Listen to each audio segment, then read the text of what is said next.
Hi, I'm Antonio Centeno, the founder of Real Men Real Style, and today we're going to be talking about understanding clothing sizes in menswear. Okay, if you haven't already, make sure to subscribe to our YouTube channel. By doing that, these videos will come right to you. In addition, if you like this video, please click on the like button right down there. In addition, I'm going to link you to an article which will talk more about measuring and actually how to collect your own measurements. Okay, so menswear sizes, and this is a question that came in.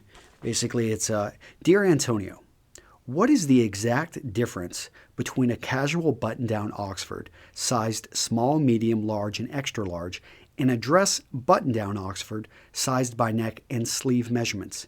Is it the cut or the material or something else? I've seen both in solids and can't quite figure it out.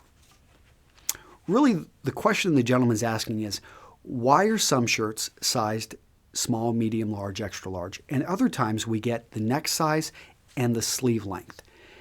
And the short answer is it's actually cheaper to make shirts sized small, medium, large, extra large because you're only making 4 sizes.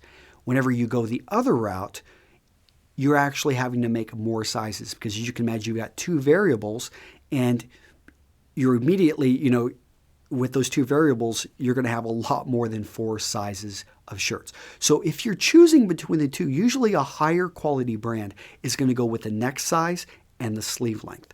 So right there, that's an indicator of which one to buy. Although you may find that the small, medium, or large, fits you just fine. In any case, the point I want to address today is that sizing, and when it comes down to this stuff, you cannot trust the label when it comes to sizing in menswear, even when you buy from the same brand. So you could have bought Brooks Brothers in, let's say, 2004, and a shirt that you buy in 2006, and another one that's you see available now in 2011. Those, even though they're both, let's say, both mediums, they may be actually completely different sizes because the model that you're using and what they're basing, that target demographic they're going after can change.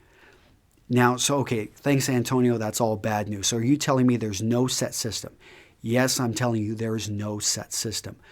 But what you need to do is break free of the thinking that you have to pay attention to the labels. I mean, they're like a gauge. It's like saying, is it hot or cold water? Well, that's not it. You want to know what degree temperature that water is because that, hot and cold is pretty relative.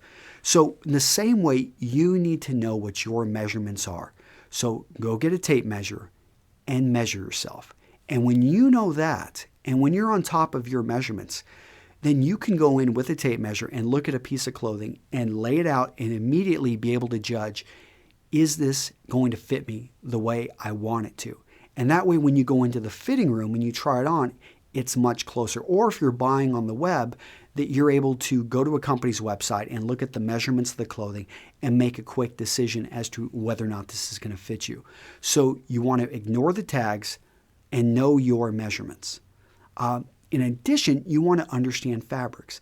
So realize that something that's made from 100% cotton can have some shrinkage, especially if you expose it to heat. It's going to have some shrinkage.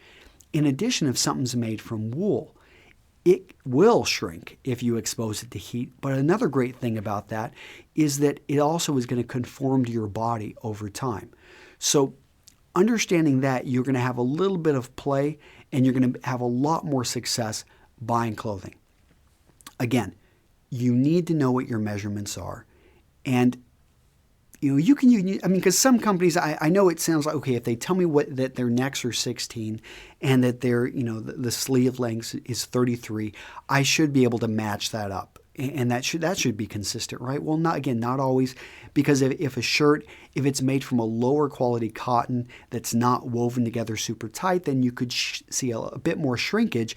And so that sleeve length could end up being more like a 32 or a 32.25 versus a true 33. So little things like that you're going to have to pay attention to. And well, guys, at the end of the day, know yourself, know your measurements.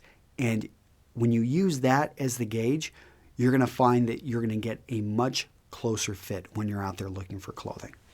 Okay, this has been Antonio Centeno with Real Men Real Style, and hope you've learned a little bit about measurements and go out there and dress with style. Take care. Bye-bye.